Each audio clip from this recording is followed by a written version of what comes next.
Welcome, Dr. James Beckett, Sports Card Insights, Hobby Hotline from a couple of weeks ago, on with Danny Black and Logan Ward. We had a good time. Lots of different topics, lots of people calling in, chatting, commenting, and so we're dealing with that on the fly. Thanks, sponsors, Topps Panini, Upper Deck, Heritage Auctions, Huggins Scott Auctions, Mike Stadium Sports Cards, Burbank Sports Cards, ComC.com, and Beckett Media, Beckett Grading, Beckett Authentication. We start off talking about Costco and the fact that I'm hard-pressed to see this as bad. They're probably not necessarily doing the fulfillment, but they're making cards more visible with some prominent glamour cards that you could buy. Now, why would you try to go to Costco online for that? I don't know that they would, but it's giving exposure. The problem is, last time we got lots of exposure for the hobby was kind of the junk wax era of the late 80s, early 90s, where cards were, again, maybe not literally or figuratively everywhere, but it sure seemed that way. That's the challenge for fanatics and others in the industry. If you want to grow the industry, we want cards to be more visible. But if they're omnipresent, if they're everywhere, then that's not necessarily a good thing. Okay. But could they be more places than they used to be? Yes, that would be good. That would be something I would like. Then after that, we start talking about quality control issues, some of the problems that the companies have had. Notably, Topps had something going on, but Panini's had, Upper Deck, everybody. You have two sets of quality control problems. One with the content, the preparation of the card, and you can make a mistake there. Those are heavy content, card savvy, sports savvy people usually doing that. So they're very knowledgeable, but they could miss something. But the second part is the opposite. It's production people, packaging people, printing people who are just taking that art that was given from the company, and then in the manufacturing plant, which is typically, frequently, almost always separate. Pacific, noteworthy, one of the ones that didn't do that, as you remember from some of the episodes we had with Mike Kramer. So packaging is a whole other deal. You don't necessarily want the person on the packaging line knowing that, oh, here comes a really good card. They just need to follow the insert ratios. And so they may not be aware that there's two one-of-ones of the same player. There could be more than one one-of-one, but generally those are case hits, or maybe even less frequent than a case. So that's what we talked about. Once a month I come on. It's a lot of fun, but this is 10 minutes or so with Logan and Danny. So thanks, everybody. And here's the episode for your listening pleasure. If you go to Costco.com, you can actually buy a Mickey Mantle 51 Bowman rookie card. If it were in a regular Costco store where you had to go in and look at it and ask the person at the counter about what was perhaps under glass or under lock and key, I'm not sure about that. But if it's an online play, we'll see. It's just that once you go online, there's a lot of opportunity for comparison shopping. Costco is a strong brand, but they're not known for high-end sports cards. How do we even know this is Costco doing it? It's somebody doing it, and it's got Costco branding on it, but Costco may not be storing, fulfilling, answering questions, doing anything about this other than using their name to draw eyeballs. This is marketing as much as anything else. Well, is it powered by fanatics? Isn't everything? Well, I'm wondering if Michael Rubin has bought Costco.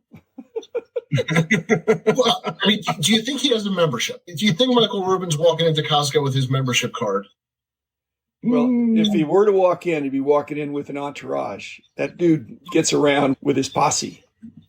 Yeah, I walk around with my kids. He walks around with his bodyguards. It's very similar. Fanatics is now selling in retail stores that have never carried hobby products before, like lids, other stuff like that. Now you've got Costco. Like you said, somebody's behind it. Costco is not going out there and sourcing the sports memorabilia. And maybe they are. Maybe I'm wrong. But when we talk about 10 times in the hobby, is this getting in front of people because they sell other low-end sports products? Is this a loss leader or a marketing leader? It's an opportunity to see if this sticks in 6 months. If nobody buys anything, they won't do it. But they're going to get some awareness. I don't know if people are going to pull the trigger. I'd rather buy from somebody I know. On the other hand, if I'm buying from a large entity that stands behind the purchase, if something was wrong, you would think Costco would stand behind it. Much like the eBay guarantee. People are a little nervous about spending big bucks like a 51 Mantle. That's not going to be cheap. No, in fact, you have to sign in to see the price. I think I read in the article, it's just obviously in the six figures, but it's amazing. It made me think, Logan, where else should be selling sports memorabilia and cards? You think a Waffle House or can do autographed memorabilia? Or I was thinking more like either Chick-fil-A or AutoZone, actually. Costco, you know what they're trying to do? They're trying to 1.1x the hobby. 1.1x. But these are real items. It's free publicity for the hobby. Yes. It's additional publicity, eyeballs we wouldn't otherwise get. I don't know if there's going to be a lot of sales from it. If it is, then that'd be truly amazing, because I think it would be an impulse buy. And I don't think people go into Costco for impulse buys or go to their website for impulse buys for six-figure rookie cards. No, I think very rarely is that card an impulse buy. Back in the 90s, Sam's Club sold the 91 and 92 wax box to the junk era. Maybe they will get it right this time for Costco. I remember that. I used to be able to go and buy, I forget if it was a half pallet or a pallet of wax. But this is the other end of the market. Yes. Or is it bringing people to the Costco website where eventually they will? That would be the Fanatics play. It's a curiosity play right now. So we'll see if it has legs. Basically, the problem in the early 90s was that there was a perception, it was actually a true perception, that cards were everywhere. Then people woke up and said, wait a minute, if cards are everywhere, then the cards I have in my garage maybe aren't as valuable as I think. And so you've got to be judicious about it. Again, this is a 51 Bowman mantle, but if the perception is that cards are everywhere, that's a dangerous path. We've been down before. So they just need to be smart about it. There's not a perception that 51 mantles are everywhere. The 10X needs to be gradual, not instantaneously. Well, it's been an interesting week for Topps and corporate manufacturing quality control, just pure accidents. Nobody wakes up in the mornings and thinks, hey, what mistake can I make today that'll mess things up? So I think what hasn't been stressed enough is that there are two sets of quality control teams that need to have their act together. One is the card company in developing the card, what it's going to be. There's an element of quality control there and configuring the product. And then there's the actual execution by the printer and the distribution and the collating and the assembly and all that stuff. That's a whole nother team.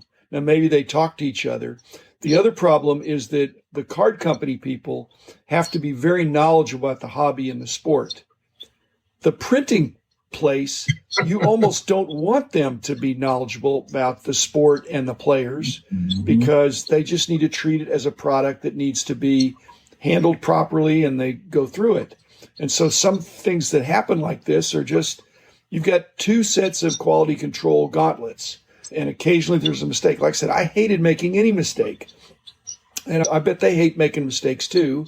But Topps has tried in some creative ways to come up with solutions that I think people are saying is, okay, that's a good way to resolve this. So there have always been problems, and I can't say there's never been an intentional error, but I don't think these are. I just think still there's people that think that Topps is messing up on purpose. On the other hand, what they could do better is they could say, here's what we're doing now to make sure this doesn't happen again. They are talking about, here's what we're going to do to rectify this situation. But here's the way we're rethinking our quality control to make sure this doesn't happen again. Secondly, they're not saying, and this person was fired because they messed up. They're not saying that. They're just saying, oh, we made a mistake. And by not saying how the mistake happened, which might be a competitive thing, they're leaving the door open for conspiracies that, hey, nobody got fired. Because if somebody was grossly negligent, they really shouldn't be working there. This is an industry that really requires a real attention to detail, whether it's the printing, the whole thing. Cards are too expensive to have people that are not really extremely competent. I'm not hearing that people got fired, or if you had a consultant that they're not going to be used anymore, or somebody that was doing the press checks fell asleep on the job. I'd like to know an explanation, and here's what we're doing to make sure this doesn't happen again. Well, Dr. Beckett, your view on top setting the floor on secondary market pricing with these bounties. I thought the bounties were set pretty high compared to the market value for the superfractors. When they had two of them, they put a bounty on one of them to try to get the one-of-ones back to one-of-ones. What's your thought on them? They have won the narrative by calling it a floor. I think it's a ceiling.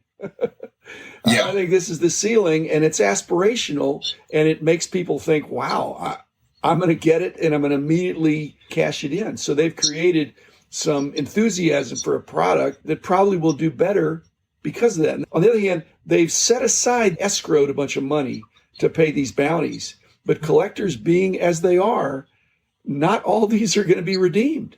And so Topps is setting aside this money. My guess is that they're not going to have to pay out the full amount. And not only that, there's time limits. The other thing it does is it defeats the notion that I'm going to buy these cases or boxes, set them aside, and I'm going to sell them for a lot more money in 10 years. Maybe not, if there's a time limitation for this offer. So I think it's aspirational, and I think Topps is very interesting. To make it seem like a floor, I would be shocked if in 10 years, even one of these players out of the whole group is exceeding their bounty. If it is, it'll probably be one of the lower bounties that surprises everybody. What does Topps do to the extra one-on-one buyback cards? Hopefully destroy it, not take it into the market. Can you imagine them doing anything else? No, not. Yes. Why would they destroy cards? Last time that happened, there was a barge in the Hudson with a bunch of 52 Topps high numbers. I think they're going to emboss them, crimp them, make some kind of overprint that signifies this is a historic card that we bought back. And whether it's a redemption offer or a sweepstakes offer, they're nice cards. They've got to make them look definitively different than the other one, but they can do that. You're the Billy Ripken expert with the 14 different variations there. Fleer got very creative in how to deal with that. They didn't destroy them all. They doubled down on it. I don't think it's a tinfoil hat. I believe they didn't know what was on the card, but the second they found out, they took full advantage of it. Back then, the only way to make more money was really just to produce more. Right. You had all these different variations they tried to put on to cover up. That created a lot of hype back then. I thought that card at the time generated as much buzz as almost any card I can remember. Dr. Beckett, I imagine the magazine spilled a lot of ink over the Bill Ripken card. How many articles did that spawn? What was that like for you during that period? It's not family friendly. We want a positive tone, and that was an embarrassment for our industry. When you're dealing with the perception that it's a kid's hobby, which it's adults, it's men and boys, but disappointed in Fleer letting that sneak by, disappointed in the Players Association not catching it. But then, after it's done, we had a lot of consternation of how to represent it in a family-friendly way with our magazines without discussing it in ways that use bad words. Did you just put like an error designation on it? And Rick Face. Rick Face. And that's where the Rick Face came from. That was you guys. I did not know that. Wow. That's interesting. Did the price change? Was that one of the more active ones? Do you remember in the time period? The confusion was what we were calling Rick Face was not Rick Face. And some of the variations are replicable. Some of the notching and the cutting things. And the whiteout, the blackout, all that stuff. I don't think those were touched up. I think those were pack pulled. But I think at one point maybe we had 4 variations. We certainly didn't have 14 listed in the magazine. We needed to cover it, but we weren't trying to draw so much attention to it. The hobby really needed to move on. Those people that are interested in that were going to go for it. And it was huge news for a couple months. The